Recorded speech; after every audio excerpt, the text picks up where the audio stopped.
سوف أحكي لكم حكاية الفتاة آن شيرلي ذات الشعر الأحمر. آن شيرلي تعيش في أحد القرى في كندا. توفي والديها وأخذتها عائلة توماس الفقيرة للعيش معهم، وكانت آن تعمل أعمالا شاقة جدا، وكانت تتوبخ من السيدة جوانا، وأيضا هي تعاني من التنمر من أطفال السيد توماس بسبب لون شعرها الأحمر، إلا أنها كانت مرحة وسعيدة دائما، وكانت إليزا هي الوحيدة التي تعتني بها وتعاملها بلطف. وكانت عندما تعود من عملها تجلس مع آن وتحكي لها ما تعرف عن والديها، وأخبرتها أن والديها كانا في غاية العطف، وأنهما توفيا بسبب وباء اجتاح البلدة بأكملها. وهذه هي حكاية وفاة والدي آن. وفي يوم عطلة إليزا تستعير لها كتابا من المكتبة وتقرأ لها حكايات كثيرة، لكن الفراق آت لا محالة، فقد تزوجت إليزا من شخص غني جدا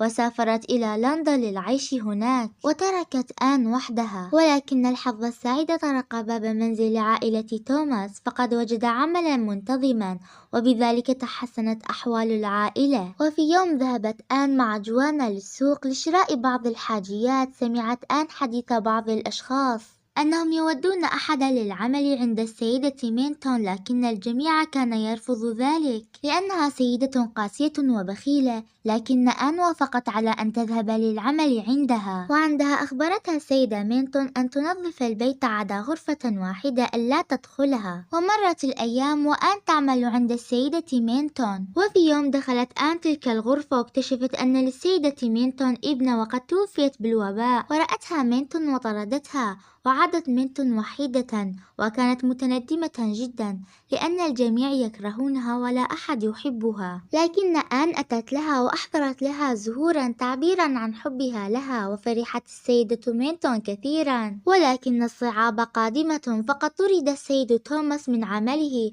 وبهذا قد تحطمت عائلته، وكانوا يودون إرسال آن إلى دار الأيتام، لكن السيدة مينتون تدخلت بالموضوع لأجل آن، ووجدت عملا للسيد توماس في أحد القرى، وأيضا وجدت لهم بيتا، وكان عليهم السفر إلى هناك. وودعت السيدة مينتون آن، وذهبت آن مودعة كل ذكرياتها الحلوة والمرة في هذه البلدة. ترى هل سوف تصبح آن سعيدة بحياتها الجديدة؟ سوف نشاهد ذلك في الحلقة القادمة.